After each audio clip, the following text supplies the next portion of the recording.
All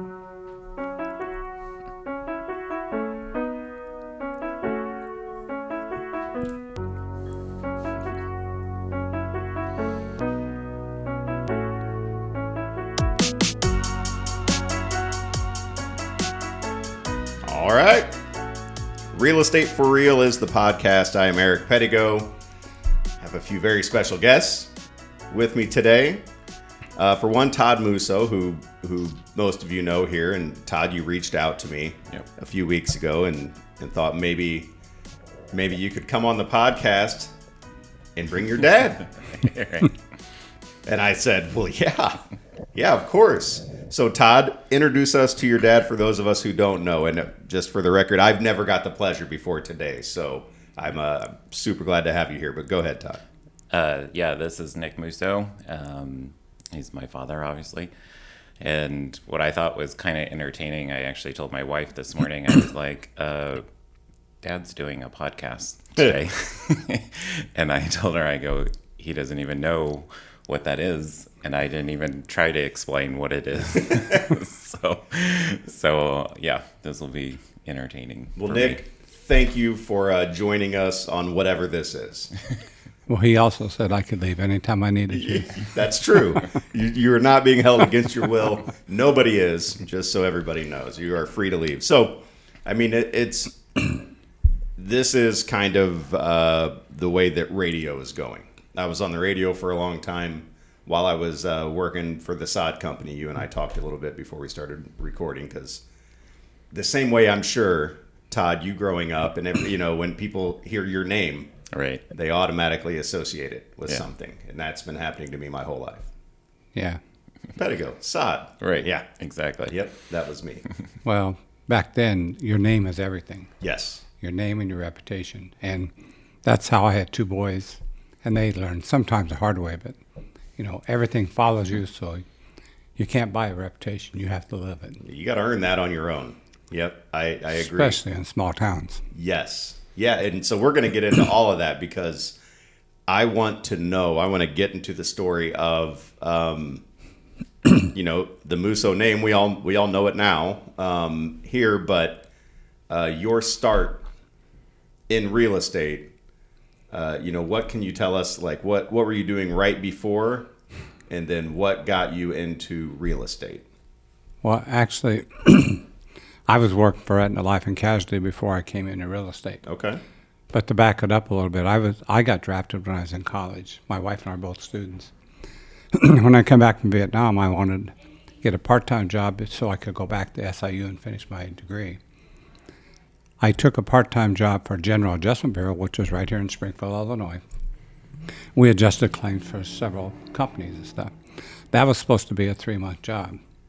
6.5 years later, Aetna Life and Casualty come and asked me to be a manager for them. And so I went over there for 6 years.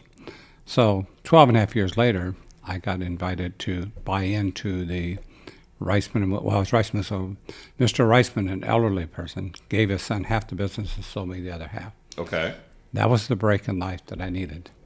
There was money there, you took care of it, and it treated me very well. And what was that business? Insurance and real estate. When I started out, we sold insurance and real estate. Reisman and Musso sold insurance real estate. When I came into the business with Lloyd Reisman, my partner, and we named it Reisman and Musso, I was the insurance salesman. I was working the insurance side. Really? He worked the real estate side. And in the end of the first year, now I don't know these figures exactly, but at the end of the first year, 18 months, I had tripled our insurance business. There you go. And still sold more real estate than he did. And as it just turned out, and he's one of the nicest people you could ever meet. Very, very smart, University of Illinois graduate, a numbers guy. He always stayed in the office. He did the numbers, didn't like controversy. And we started buying rental properties, and they're nothing but headaches. Nothing but, right? Headaches Yeah. at the time. So I handled all the outside, running down the tenants. And running down the tenants. We always used to joke. His door to his office was right next door to my office. And I always told him, I said, well, I'm going to get 2 signs, rich man, poor man. because his family owned several farms. With all due respect, I mean, Sure. they owned several farms and stuff, and money was never an object for those guys. And for me, I had no safety net. I was still like 24 years old. Okay. And so, like when we started, I decided we'd build a house.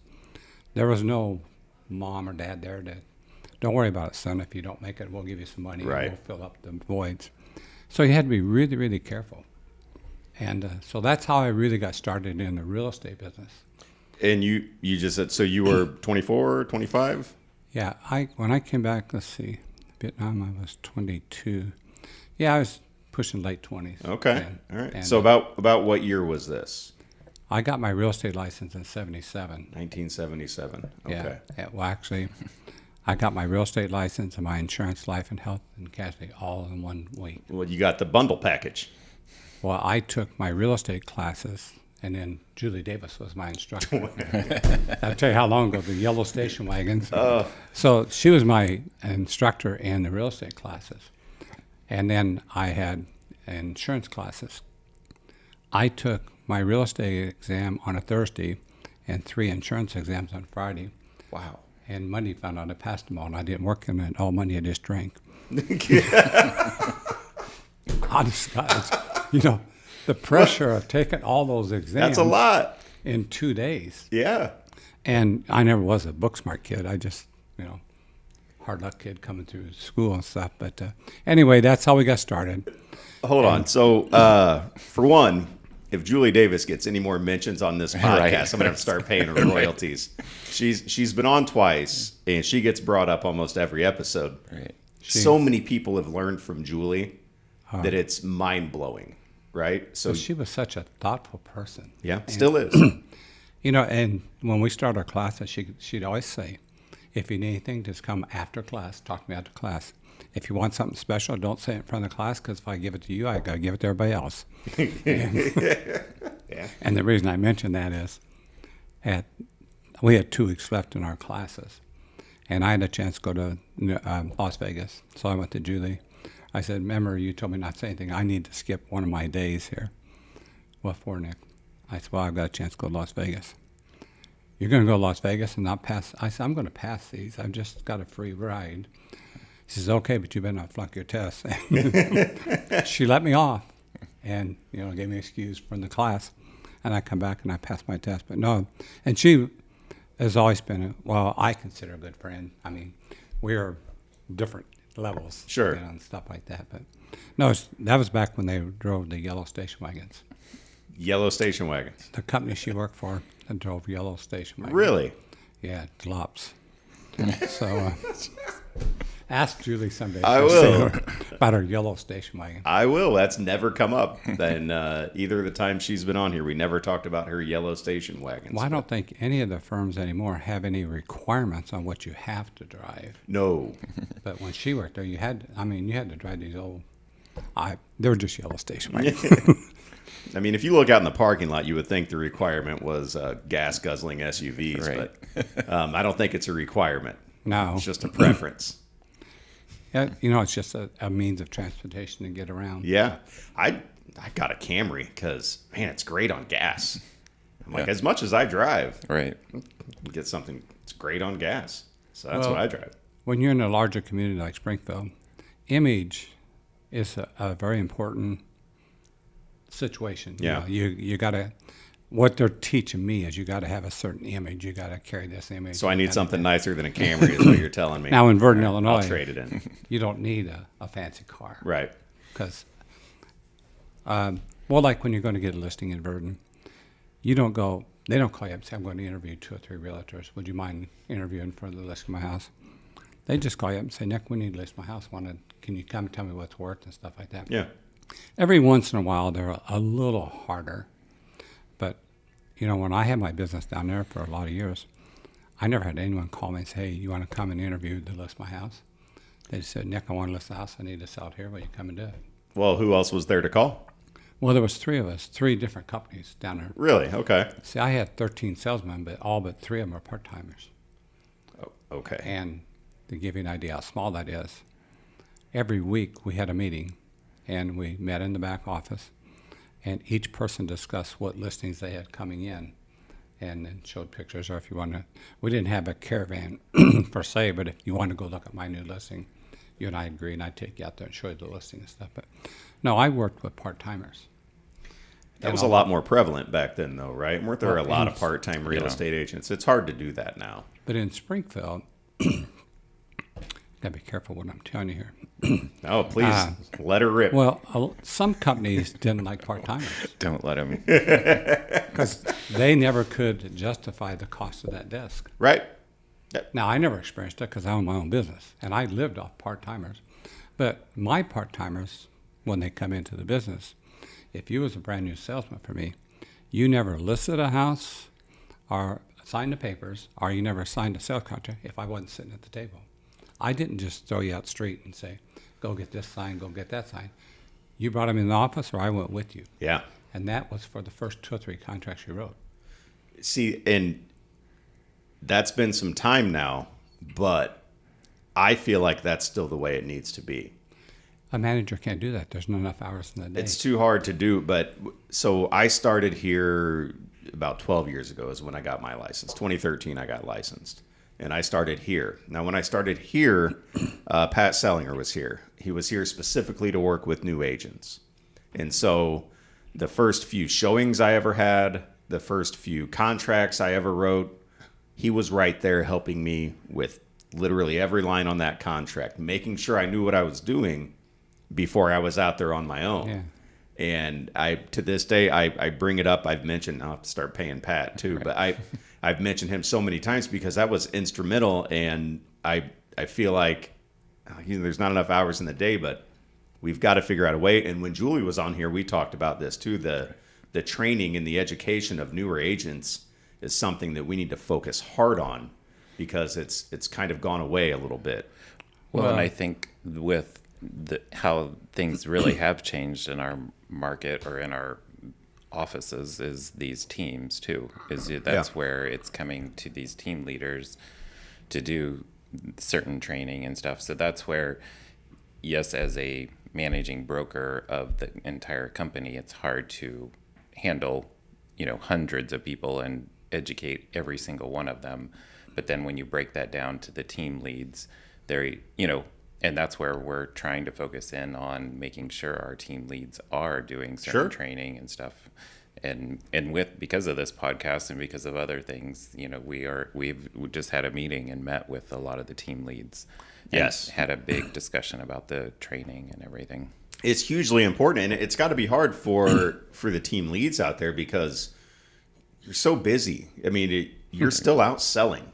Right. You're still out selling houses, and it's a full-time job, obviously. And then we've got our home lives, and we're juggling that balance. And then now you've got all these people working under you, carrying your name around, selling, and it's what they do is a reflection on you as a team lead. So it's up to you to make sure that they're doing what they should be doing, and it's a lot. Yeah. It can be a lot, but regardless of all of that, we have to figure out a way to, as much as the industry in the business has evolved, to keep that part in place. Right. Where when a new agent comes in, there's somebody there with them still Yeah.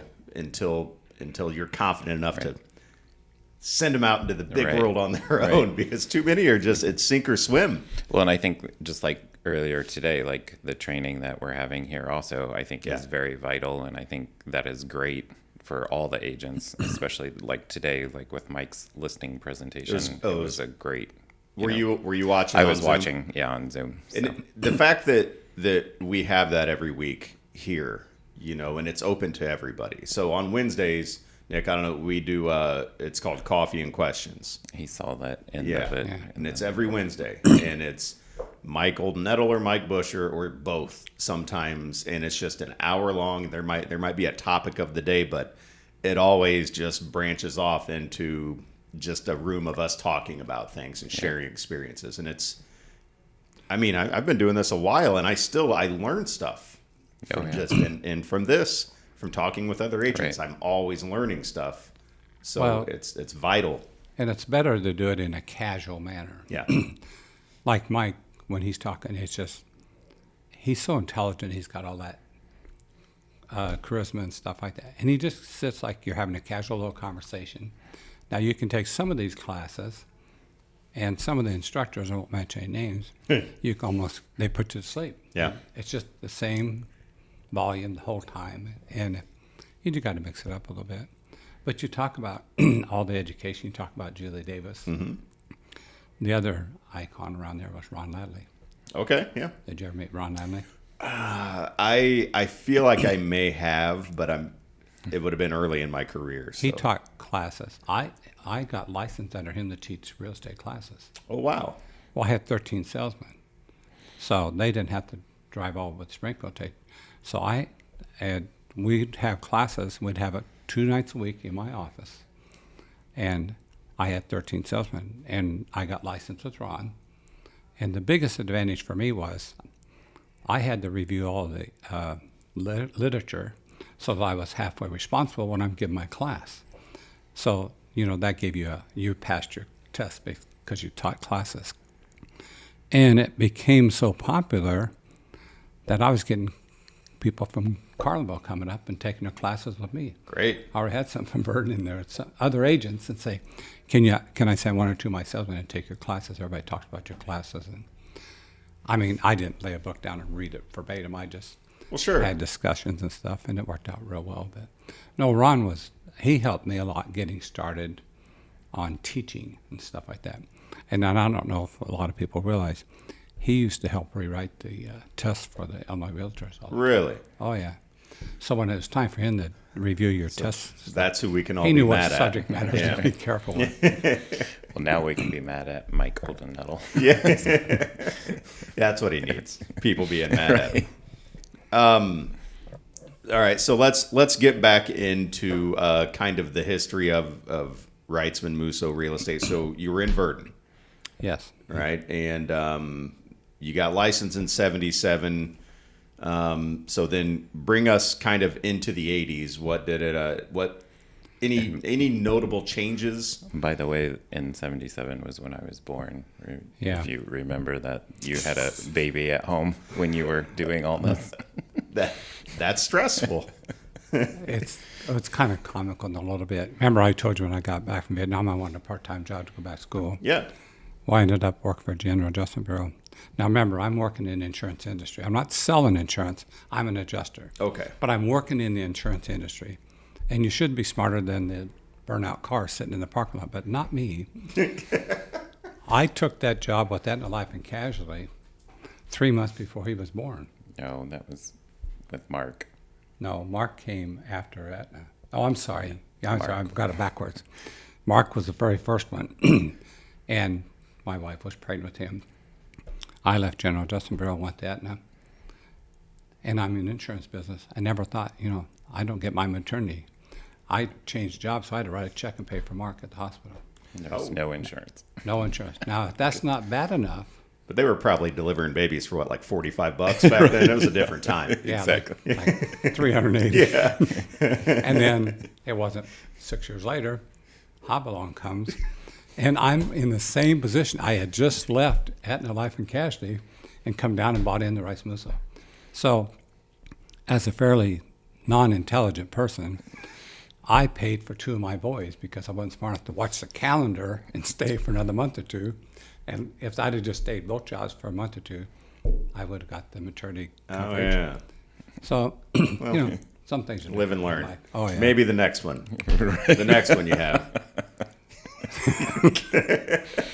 I got great grandkids. I don't have any more kids of my own. But it's been a good ride, and it's like I kept telling the boys all the time they've grown up. I mean, the only thing we have that the public can see all the time is our image. Mm-hmm. You've got to keep that image up, and that meant you had to bite your lips sometimes in rental properties and stuff. I remember one day I took Mark, my oldest son. We walked into it wasn't a Casey's or whatever it was, Circle K, and I got a coffee, he got a drink. We're getting ready to walk up to the cashier, and he tests me. He says, "Hey, there's that tenant that owes us $800 in back rent. Let's go get him right now." I says, "No, you can't win that." "What do you mean, Dad?" I said, we're going to walk up there, and I'm going to ask him for that $800. Now, he doesn't have any money, or he would have paid me, or he may have a little bit of money Right. based on what he's buying.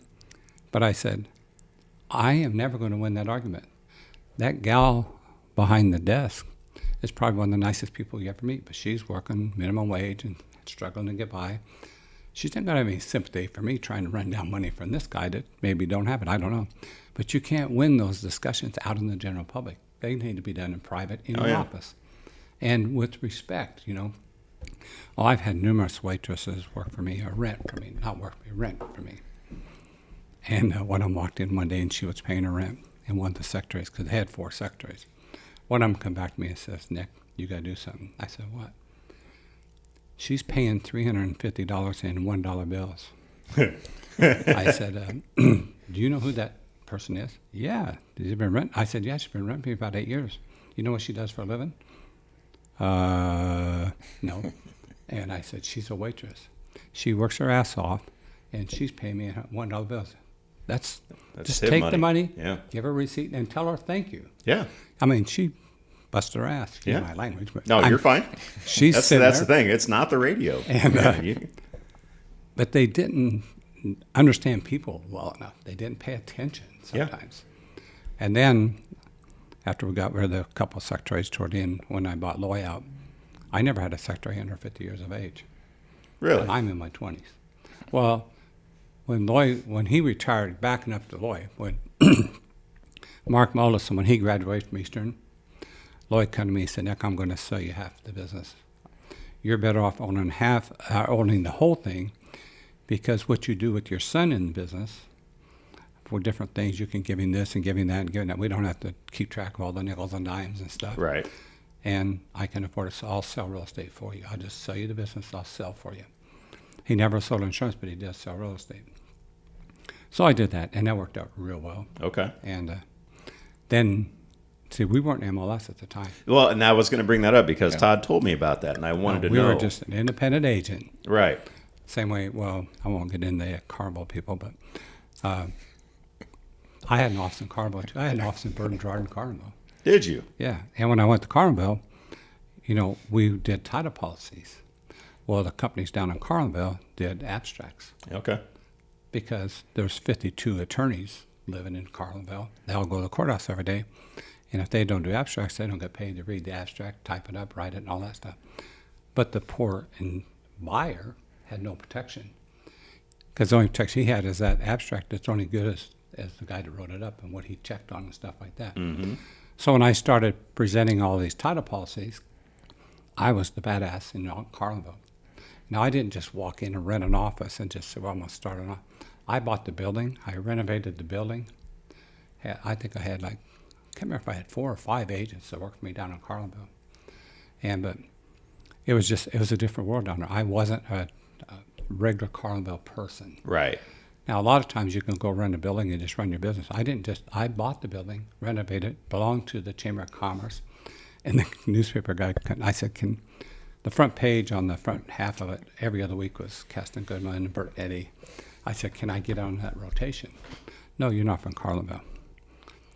And I said, does that have a lot to do with the front of your page? Yep, you're not born and bred in Carlinville, so you're not going to get on that page. I was aggravated, Right. And then at that time, when I asked to get on that page, I was chairman of the grievance committee right over here for the MLS Association. I can't remember the attorney's name. I should. He sat next to me every time we had a grievance. Anyway, he offered to do that. He says, I'll sue him and I'll take it pro bono. I won't charge anything, Nick. He can't do that to you. I said, no, that won't give me any privileges in Carlinville. So we did that for a couple more years. And even making money out of that office, I closed. I got tired of just fighting my way into. And Carlinville's a nice community, but boy, it's tight knit. That and Palmyra, they're 2 tough cities to get into. Yeah, my family owned some farmland in Palmyra for a long time. Yep. Yeah. We used to go camping out there. You're just an outsider. Yeah. Yeah. Now, don't get me wrong. There's a lot of nice people down there, but they're just That's some a of the business that's a small town thing, right? That's how that works. And shortly after that, when I bought out Loy, that's when I decided I waited I don't know, 4 or 5 days, and I came up and joined the MLS. Oh, that's what okay. So about when did you join the MLS? Would have been in the 90s. Not Yeah, until the 90s. Okay. Well, that's when I bought Loy out. All right. When he sold out to me and I bought him out, I came up to Springfield the next week and joined MLS. The MLS office is over on, I think it's 6th Street. Okay. Yeah, coming into town, 6th Street over there. I can't remember the lady that took me to lunch first time. You know, here's a small farm kid coming in wanting to join the MLS. And so we went to lunch, and it worked out, and I joined right away. And then I started getting more business. I was just getting ready to ask. So then did you see an uptick after that? Instantly. Mm-hmm. And what was kind of comical at first when we joined, Loy always, back up just a second, he always said, I don't need 15 people to tell me what to do every time I turn around. I said, well, I don't think it's that way. They just have rules. Sure. You may buy them. It's just a large corporation. They have officers. Well, I joined, and everybody was very gracious to me, and and then I'd get these calls, and the secretary said, well, so-and-so's on the phone, so-and-so. So I answered, well, can I help you? Yeah, can you tell me how to get to Verdon? Now, this is somebody that lives in Springfield, Illinois. I'd never been to Verdon, Illinois. And I said, yeah, you know where Route 4 is? Yeah, that's one that goes to Chatham. You go to Chatham and go through Auburn, and then the next thing's to Verdon. You just make it. And it's I said, one road. Right? You just... And don't look for a stoplight because you'll be in Carmel before you stop. I said, we don't have stoplights. But they didn't know where Verdon was. Wow. Well, Springfield people, I guess, when you go in St. Louis, get on I-55. They don't go out in these small towns and stuff like that. So they had to learn where we were at. Yeah. And then when that did start, we had the books. So that's a long time. And I want to get into that a little bit, but rewind a little to pre-MLS. So the way that everybody in the business now knows, and since I've been in the business, that's how we find listings, that's how we share listings, that's how we connect our buyers with things for sale. So you mean the book that you're talking? I'm just talking about the MLS in general. MLS, before you joined the MLS, you are over a decade and a half of still selling real estate. So how did you make those connections of buyer meet seller, basically, sign in the ground? And when you live in a small community, you got your church affiliation, and of course we had 4 or 5 churches in town, but you got to meet people through the church and stuff. And the American Legion, you meet people through the American Legion. Your kids go to school, all the football players, the basketball players, and you went that way. And then you'd be on some of these committees here and there, but people just knew you because you would see them in the grocery store. Sure. That's why when you come from a small town, and people joke around a lot, but your image is what you got. And like I told the boys, that's our family name. You only get it one time and one chance at it. But a lot of times those people were just pulling up. So the walk-ins that never happen now because of the internet and everything. Right. So that's basically those clients were pulling up. The business was on the square. They see there's a big real estate sign there. They pull up, they walk in that door, and they say, "What's for sale in town?" And that's what I was wondering, right? Yeah. So I wanna get into that like a little bit. So if I'm a seller back then, and I walk into your office and I say, Nick, I've got this property I need you to sell. We do whatever paperwork. Then how do you go about finding a buyer for that? Or people are coming to the office saying, hey, what's for sale? And then you say, well, I've got this one, and this one.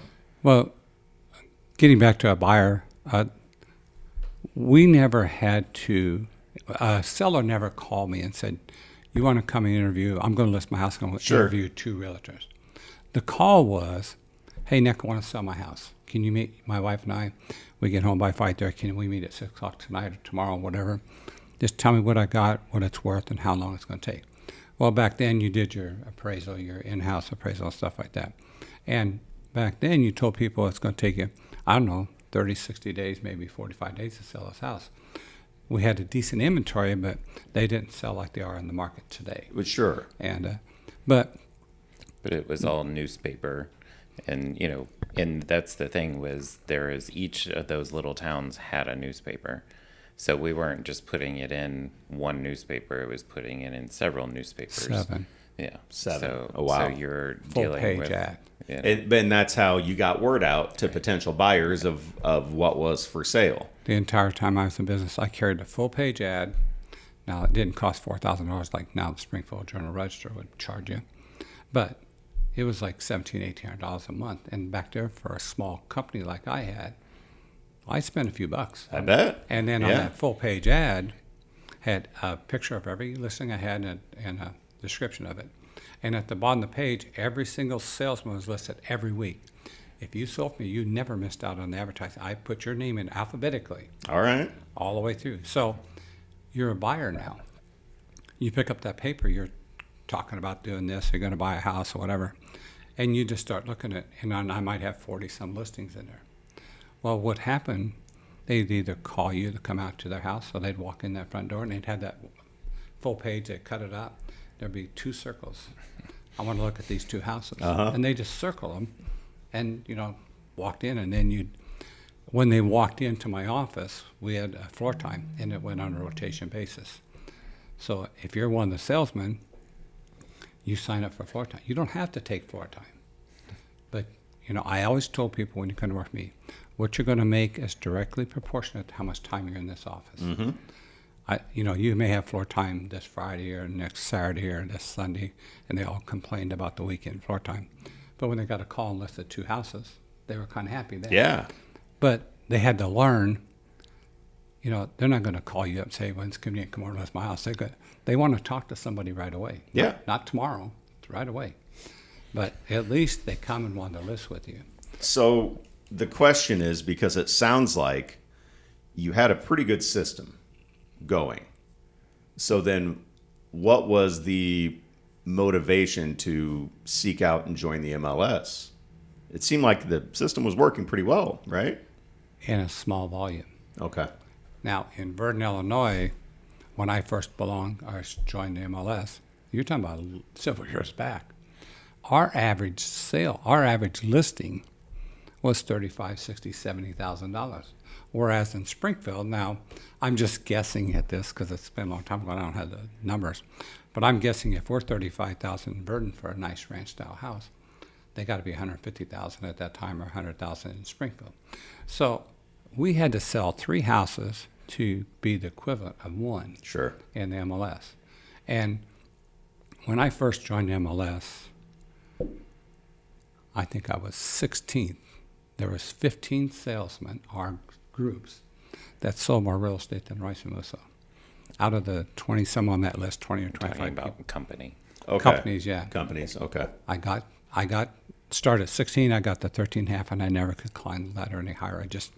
I worked in a territory where you sold economical houses. They weren't $100,000, $200,000 houses.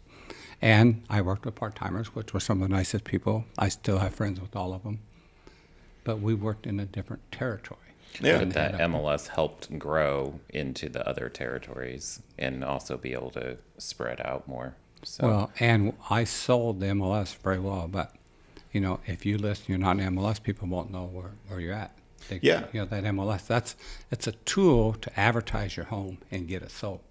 And instead of either Nick Musso or 3 or 4 of my salesmen showing it, and I used to always use it. There's hundreds of people in Springfield that come and show your house in MLS. And that would have been a little bit of an exaggeration back then, but And once you explained to them where Verdon was, they could actually take their buyers there. yeah, I could tell you of a couple of them right now, but I'm not going to embarrass them. And they tell you what, how can you stay in a town like this? And I said, because I grew up here, that's why I'm staying here.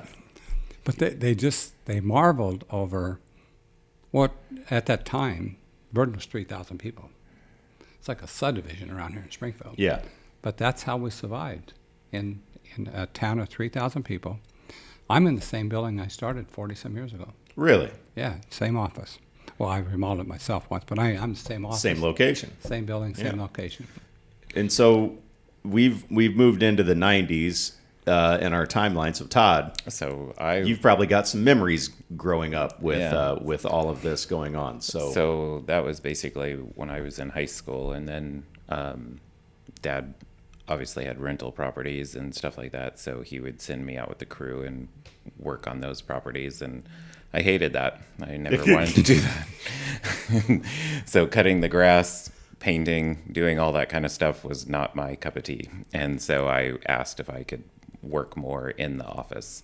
So then at that time, I was working kind of in the office, shuffling papers around. But then the big thing came out was the computer system. So, and that's where he became important, and I just slid down the hallway. I am not computer savvy at all. Okay. I don't have a computer. You don't have a computer? I don't have a computer.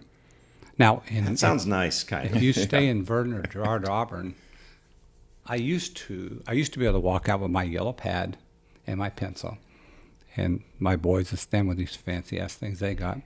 I could sit with my yellow pad and stuff and scribble out some square footage and stuff, and I could come within 2,000 or 3,000 of them on value. Okay. You can't do that anymore. There's so much in that computer that I don't have access to anymore, and I don't even try it anymore. In fact, there's probably not too many listings that I don't call Todd and get his opinion of. And I tell my clients, I'm gonna have Todd come down and let Todd look at it. He's more into the computers and stuff like that. But several years ago, I don't get as much anymore, but I would have somebody walk in, some young kid would come in, 22, 23, say, my grandpa said to work with you. Oh, they'd walk in and say, I want to buy a house. I said, well, I'll see who's on the, what am I thinking of? Floor time. Yeah. No, my grandpa said to work with you and no one else. My grandpa said, don't work with anybody else. But I sold families 2 or 3 generations. Yeah. And, the grandpa, I'd work with the grandpa, and I'd work with the father, and the kids that come in. And it was just a wonderful repeat business, because if you really, really treated them fairly, I don't know how many dishwashers, garbage disposals, refrigerators, stoves I've bought, because one of my part-time salesmen, even as nice as they are, failed to look inside that dishwasher, and it was all bolts and nuts, or didn't check on whether the refrigerator worked or not. I never went back and argued about if you're the seller and you misrepresent that. I never went back and hounded you over that. I made sure my buyer was taken care of. Right. And back then it could cost you $300 or $400, which that's like spending $1,200 today. Yes. But the buyer got it. The buyer got the new product. The buyer was happy. And then they came back. Yeah, the buyers always come back. And they referred people to you, and every once Mark said something, or Todd once, about, well, you should ask them to pay for that. And I said, no, that won't work. Was that you, Todd? I don't know. Probably. Who knows? But knowing my brother is probably my brother. Yeah, Mark was the penny pincher. But I told him that one day.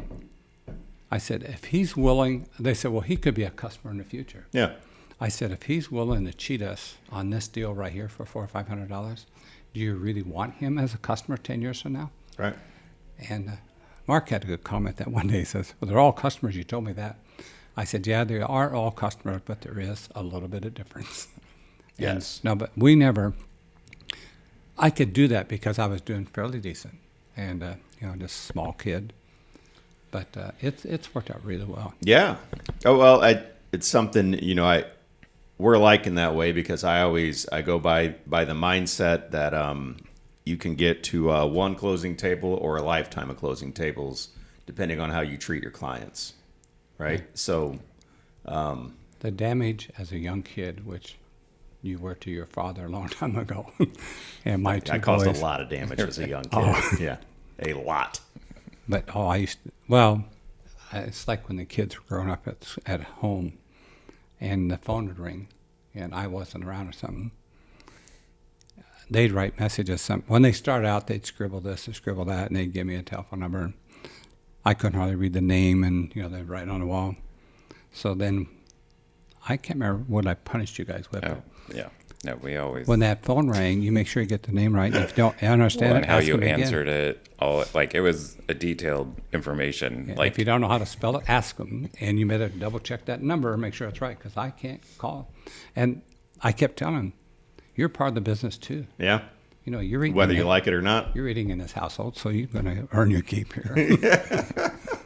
So when they were growing up, did you want them to get into the family business when they grew up, or were you kind of hoping they would? I never thought about that because I think my wife is from there, and we dated in high school, and we was married in college. But her dad worked at Fiat Alice up here. Okay. And her mom worked at the bank. My mom died when she was 42. She was real young. My dad was a mechanic. So I never knew what it was like to be in business. When I bought up with Lloyd Reisman, Oco Reisman, the only person that I knew in my family was my Uncle Fritz, who owned a tavern. Okay. He's the only one that had a business background. That's not saying a whole lot for his background, but I mean, Well, he's the only one that was in it's business. a business, yeah. So I went to him. I said, Fritz, I need some help. Oko's offered me to buy half of this, and I've never owned anything. I got this. I don't have any safeguards. And Oko, back up just a second. Lloyd's father said, Nick, here I'm going to sell you half the business. I said, Oko, I don't have any money. He said, no, look at this. I got it all wrapped out for you. I'm giving half of it to Lloyd. I'm going to sell you the other half. Here's what I think you're going to make per year based on what you've been doing so far. Okay. And here's your annual payment. He's a farmer, so everything's annual payments, no monthly payments. Here's your annual payment. And then if you don't make this amount of money over here, you don't have to make that payment. I said, okay, you're just going to add it on to the end. No, you don't understand. I know you can make that amount of money the way you are right now. If you don't make that money, then I miscalculate it so you don't have to make that one monthly payment. And he gave me a 10-year buyout. And I paid him off in 3.5 years. There you go. He underestimated I never changed my lifestyle. I could have been buying a couple Cadillacs and stuff like that, but I just. A whole bunch of Camrys. I got him paid off, and I built that new home for my wife and kids. And from then on, everything was casual. In fact, I guess, you think, well, Mom probably hear this or see it, won't she? My wife. Does she have a computer? No, she's got a Cadillac. Okay. That was a no-no in my business. You don't brag about what you got. You don't brag about making too much money. Sure. This one came home one day and thought Mom should have a Cadillac. Dad's not driving a Cadillac, but Mom should have a Cadillac. So they went out and bought a Cadillac. Got rid of her. My wife's car is much nicer than my car. But I was paranoid that was showing off. Oh, yeah. Now, up here in Springfield, with all due respect to all the salesmen here, they want to keep a certain image of what you are. And you want that image to be you're successful. I can sell. Look at my car. I can sell. Yeah. I make all this money. I've driven a truck. Of course, I've owned rental properties forever, and I had an Expedition for a while.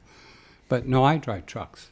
Okay. I'm always hauling stuff back and forth to whatever, Timbuktu. But so this was a big on the episode we did last week. I had a few realtors in here, and we were talking about where's that line between giving that image of success and like a showboating, like maybe overdoing it a little bit. Like that's a fine line you have to walk, because we've also these days we encounter a lot of, especially if you're working with maybe first time buyers, where if you pull up in a suit in a fancy car and get out, it's a bit intimidating, and some of them don't want that. They don't want the stuffy businessman look. They would rather just deal with somebody that they feel like they can relate to a little bit. In a small town, you don't impress people with a suit and tie. Sure. Because they don't have suit and ties. They don't have a job to wear a suit and tie. So you're not impressing them. You're just kind of intimidating them. Yeah. Now, I'm talking about years back, not today, years back. But they still, in the small towns, they don't have jobs where they put a coat. Even the people that used to wear. When I was in insurance and I came in and bought in that, I started out and I wore a sport coat and a tie to work all the time. And then I kind of slacked off a little bit and I just wore a sport coat and a pair of slacks. And then I went to a sport coat and a pair of Levi's. And then I just went to Levi's and whatever. There you go. Because I discovered it. I got there pretty quick myself, too. I learned. Yeah. They hire me for what I know, not because of what I'm wearing or what I'm dressing and stuff like that. And it's just, you get used to it. But it's just like vehicles. It's like I said, I've always driven a truck, but my truck sitting out there, that Lariat, probably costs more than most of the cars sitting in the truck. Well, you know, Probably so. you buy Trucks are expensive, man. $105,000 for a brand new Lariat. Yeah, no thanks. And I'll get people, and they'll say, "Come on, I'll drive." So they hop. You got a truck? I say, "Yeah, the back seat's okay. If you're hot, I'll turn the air conditioned seats on for you." And but they get into them, and they realize you are driving something pretty nice, but it's a truck. Now that image of driving a truck, no matter what type of truck it is, how nice it is, what it costs, it's still the truck. Yeah. Now in the sticks where I work, you know, there's people know me. They know I've got a truck, and it's all I've had. Well, it's different. There's some really nice trucks now, so there's Yeah. So And now we're trying to push him away from the truck because his parking and driving is getting a little leery. drive whatever you want, man. You've earned it. Yeah, I have been. Good. No, I'm Don't listen to him. starting to have a couple of health problems. It's getting in the way. All right. Well, long as you can, then drive that truck around. I like trucks. So I want to know a little bit about when the internet and the computers that we talked about kind of became intertwined with real estate. Do you remember your mindset there? Because I've heard agents talk about, you know, when that happened, and I think Mike Busher has said they thought, well, this could be the end of real estate if we start allowing our listings to be on the internet. Do you remember having the same kind of feeling when? Well, I didn't want to share. Why would I share it with somebody outside my territory? They don't pay dues like I do. Why would I get them access Okay. to all my listeners? Well, back when you go to where you had the books, you know, that was the Bible. You had that book with all the stuff in there. And then you'd have clients say, well, can I take it home and look at it? I'll bring it back tomorrow morning. Well, don't ever do that, because tomorrow morning might be 6 months later. And that's if they spill coffee on it 15 times, you couldn't use it. So, but that's what you had when you had just the book with everything in it. Yeah. And that stuff never bothered me too much. And I don't know. I was pretty lucky. I could remember a lot of stuff back then. I knew the town. Right now, I'll bet you I've either bought, owned, or leased maybe 60, 70% of every house in Burton in 40-some years. We buy houses. I used to buy them a lot more aggressively than I do now. The kids buy them now. I'm just a gopher for them. So. Is that right, Todd? Sometimes. Yeah. But I think the thing with the internet and getting into the MLS, there was concern because that, just like you started getting those phone calls where the agents from Springfield are like, where's Verdon at? How do I get there? So now all of a sudden these agents are coming down showing these houses, which is good for the seller because it's getting more exposure and getting more people through that house. Yes. But that was, I think, a concern was the fact of, well, if the person is wanting to go buy in Verdon, they were going to drive to Verdon and find the real estate company down there. Sure. And buy through that place rather than going ahead and using an agent up here and then figuring out that agent figuring out how to get to that market.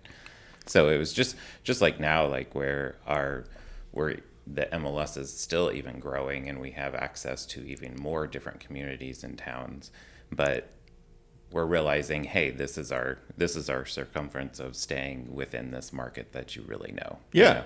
So, but I think at that time, you know, that it's been a process of growing and evolving, and you know, I realized fortunately that was going to still be a benefit to the business versus staying in that mindset of not allowing that to happen.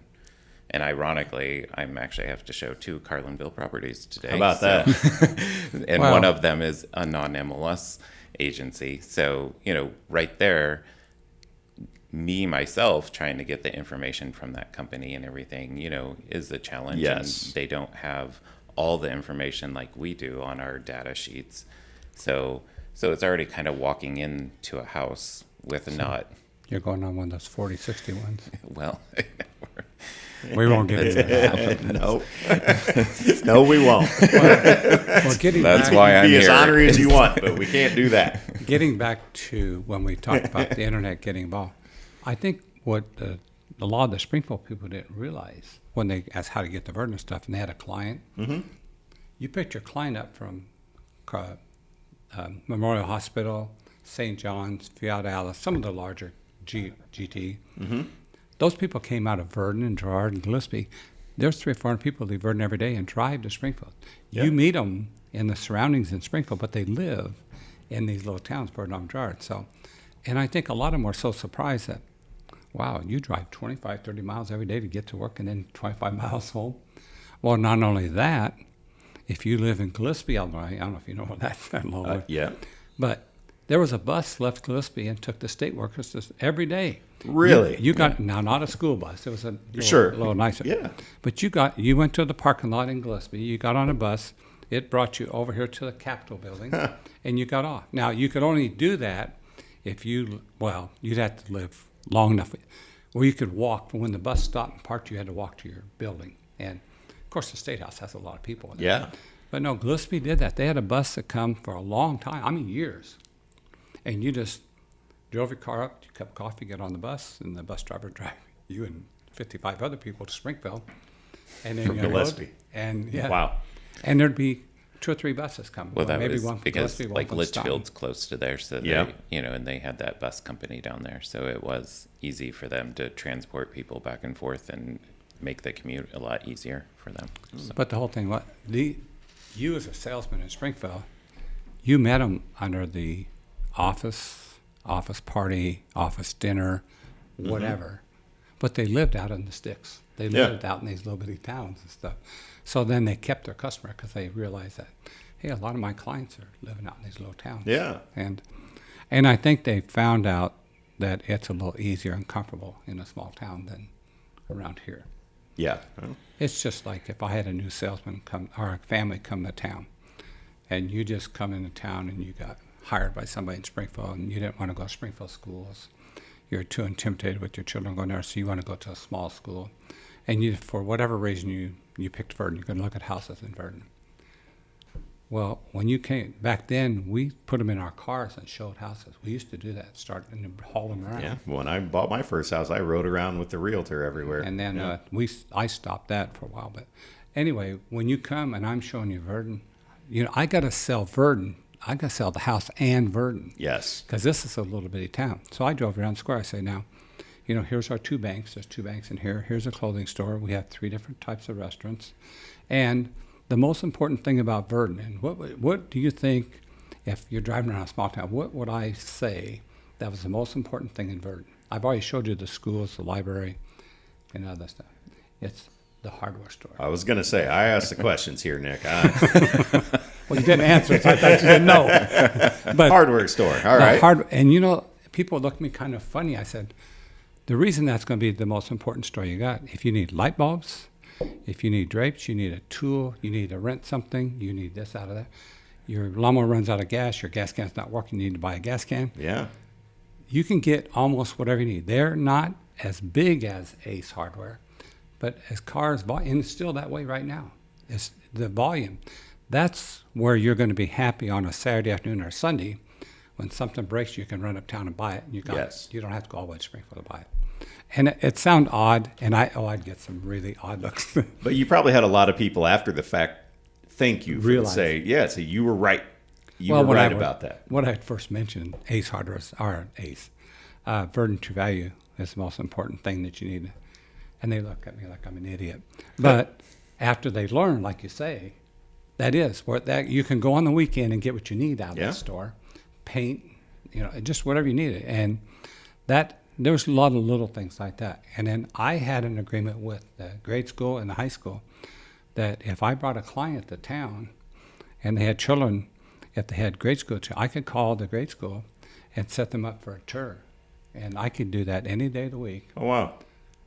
I knew the superintendent real well and did several things for the school. And the teachers, I used to take care of them, the new teachers coming in and stuff. But yeah, I found that if you was coming to town and you had like an 8-year-old and a 12-year-old, or 6 or 7, whatever you had, I could call Lori up at the secretary and say, I'm going to send a couple of my people this afternoon. What's a good time for you to give them a little walkthrough of the school? Anytime after 1, Nick, just send them out here and tell them who to see. Same way at the high school. I could send them out to the high school and they give them a tour. Yeah, see, that's great.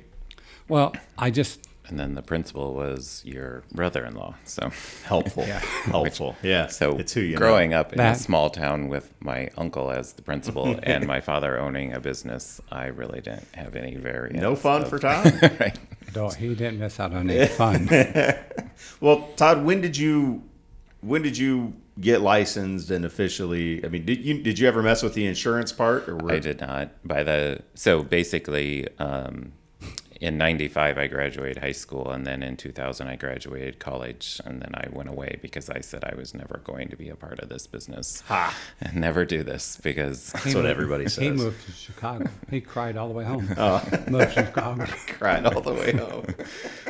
Can I tell him what so- you asked for when you was coming? which I don't know. I want to know. Yeah, you can't.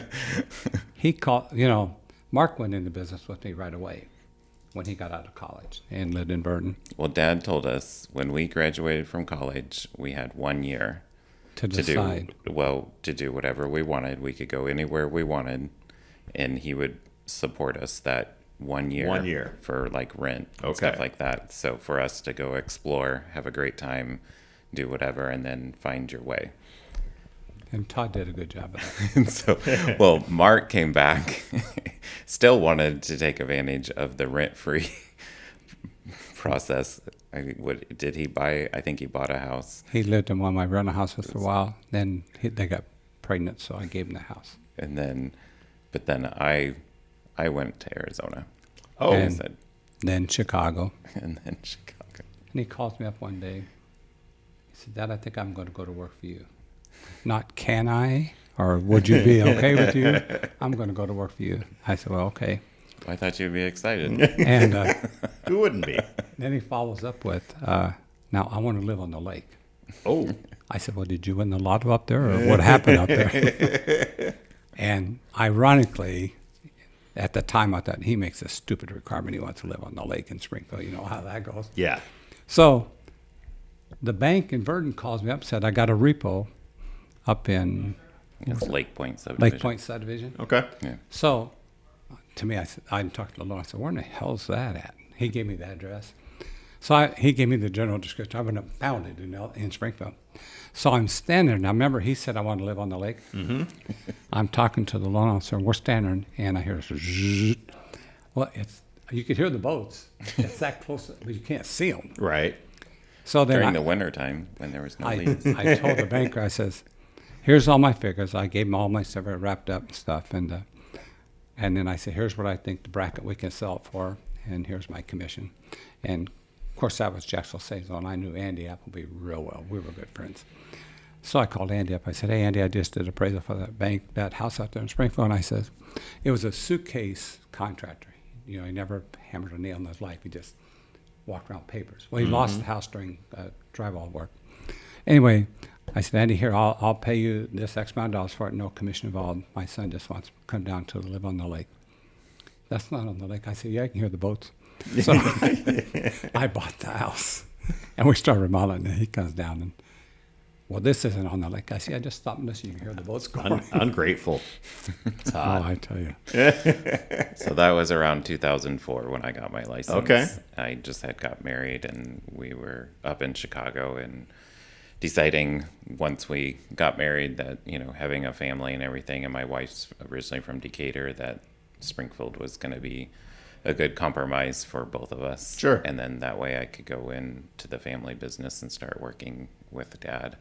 At that time, Mark had already purchased the insurance portion from my dad and had separated the insurance off into a separate business with Musso Insurance. And then it was still Reitzman Musso Real Estate.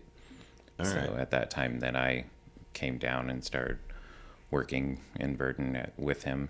Going from house to house. Because when I started, that's where you were, right? You weren't here at the group yet. Correct. No. And so when did that happen? When I finally got my lake house. Do you remember that? So truly, my goal was to get on the lake. Okay. So he's not joking about that. But it stemmed because of my father, because my dad always took me out to Otter Lake. Yeah. And grew up out there. So, It just lucked out. The house, just perfect timing. Right. So was able to get this house on the lake, and at that same time we were meeting with Mike Busher about taking Wrightsman Musso to the real estate group, and all that was happening at the same time, which was 2014. I think it was right, 14 or 15, right around there. So, Nick, were you a part of those meetings with Mike? I just sat here like now listening to those two talk. So it was mostly Todd? Todd, yeah. Okay, all right. So it was ironic because do you remember Mike coming and we sat out at the lake house on the patio because we were still remodeling it, and we talked to him about coming On to Phlox Drive, you mean? No, where I live now. Oh, no, I don't remember that. Yeah. You mean out the lake when you were there? Because we were remodeling the house, Oh, and don't tell Mike I couldn't remember that. Yeah. so we met with him and was going through all the information about how that process would work. Right. And so I really wanted to be a partner at the real estate group. And also I didn't want to be running a business, basically, because at that time I was the managing broker. And, Yes. we still had, what did we have, about 6 or 8 agents. Yeah, about 8 or 9. Yeah. So there was about 3 or 4 of them that were full-time. The rest were part-time.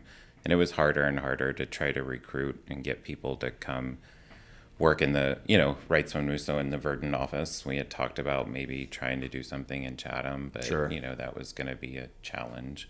And just competing with the bigger companies up here in Springfield. Right. And then plus, like you were saying, now we're a part of the MLS. You're part of all this data that's out there on the internet. So why is someone, going to go work at a company based out of Verdon versus, here in Springfield? It'd have to be like homegrown, Right. If people, and that's, small Yeah. town, that's tougher to come by. So that's kind of the angle I was looking at, and knowing that the group was growing and Yeah. they were doing great things, and I was still was good friends with Kyle, and so I knew kind of what was going on here and stuff like that, and always thought that would be a good avenue for me. seems like it has been. Yeah, Right. yeah, it's worked out. So And Nick, you were okay with that, and you had no objections? No, I was fine. My connections with the MLS is after I joined MLS, I got on the board. Mm-hmm. And I forget who told me I had to do that. Pete Stewart or somebody said, Nick, you need to get involved in stuff. Pete, Just take your Yeah, share. of deal work." with Pete earlier this year. And so I got on the board. I was on the board for, 4, 5, 6, 7 years. And then Dan Sale come to me and said, Nick, I want you to be the chairman of the grievance committee. I said, Dan, are you crazy? I said, that's where they all argue and argue with money. I'm the new kid on the block. He said, no, you don't understand, Nick. He said, if we have 50 complaints come in a year's time, 48 of those are going to be for Springfield people. A couple of them are going to be spread out through the bushes. Yeah. And you live outside of town, so you don't have any personal contacts. You know 8 or 10 of these people, but you don't have any personal contacts, so there's no conflict when you're listening to a couple of these people come in and complain.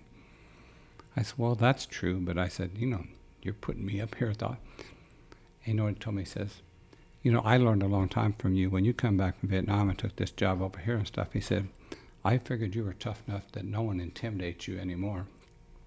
Now, I'm still back pretty young back then. But when I get back to Vietnam, I have to admit I was a cocky little son of a bitch. It just, if you're going to make it for 12 months, these little people don't bother you too much. Mm. But no, I sat on that grievance committee, and Pat Joyce, that's the attorney, I couldn't remember. Okay. Wonderful guy, sat next to me every time.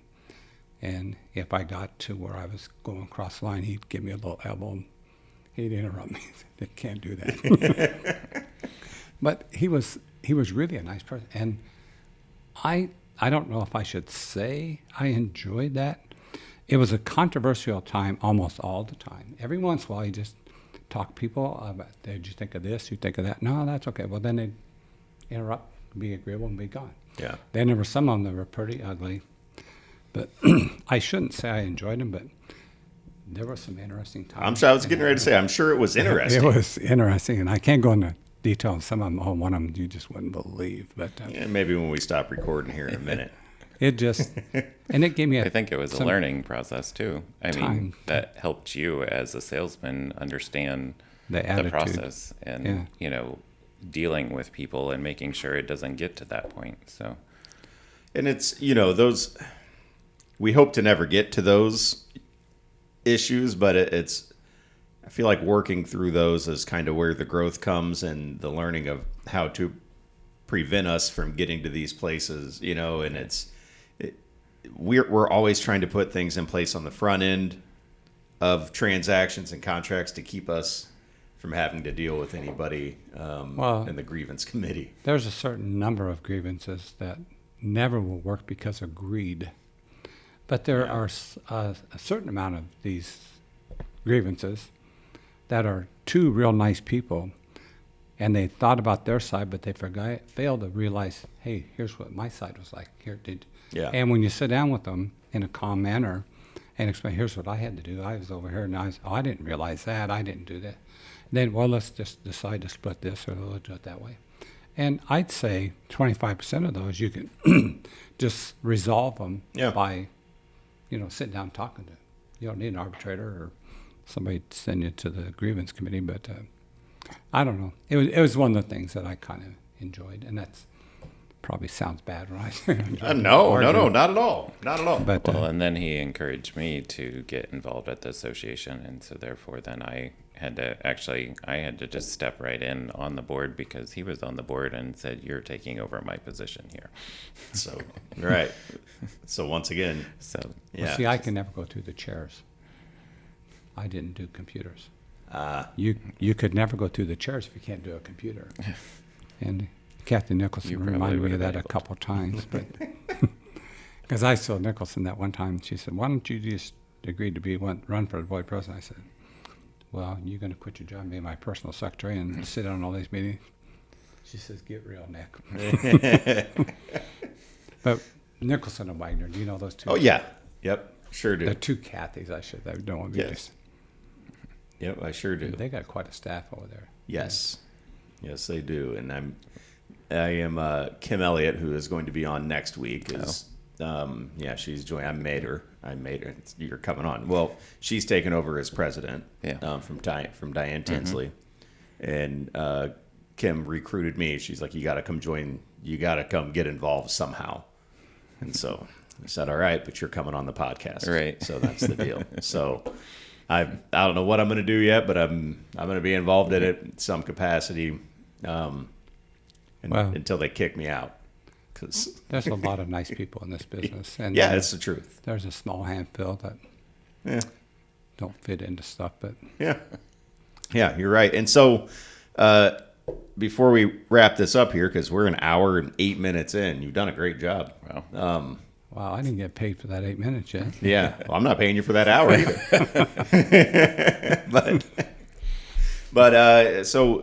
But Todd told me on the phone that you still have your license. Oh, yeah. And he still sends you out showing houses. Who you think? I have to have a license to be his gopher. Yeah, that's what he said. He said he sends you out showing houses for him sometimes when he's too busy. You go out here and talk to the receptionist. She'll be my witness that I'm just a gopher around here. All right. I made Mark keep managing. Mark still has his license also. He just went to the referral network. Oh, okay. Yeah. But I made both of them get managing licenses because I'm running that business, but if something happens to me and I get sick, they can take over. Right. Their license and stuff. And then Mark doesn't have time for real estate anymore. He's too busy with this insurance agency. Well, that's good for him. Todd takes care of it, and he better do a good job. He's got 2 kids at home. Todd does a great job. Todd's an awesome agent. Yeah, for sure. One of my favorites. Well, I got a granddaughter that's graduating from high school this year. Yeah, and he has I have a son the same exact age. I've got he's 15-year-old grandson. Yep. He's something else. But he thinks his dad picks on him all the time. Well, that's why Grandpa's around. Take care of him. Yeah, right. Yeah, always go tell Grandpa Dad's misbehaving. Gentlemen, we're going to wrap this up. This has been a lot of fun. I'm excited to listen back to this one. Yeah. You have to, Todd, you have to play it for your mom. Oh, so she can see it.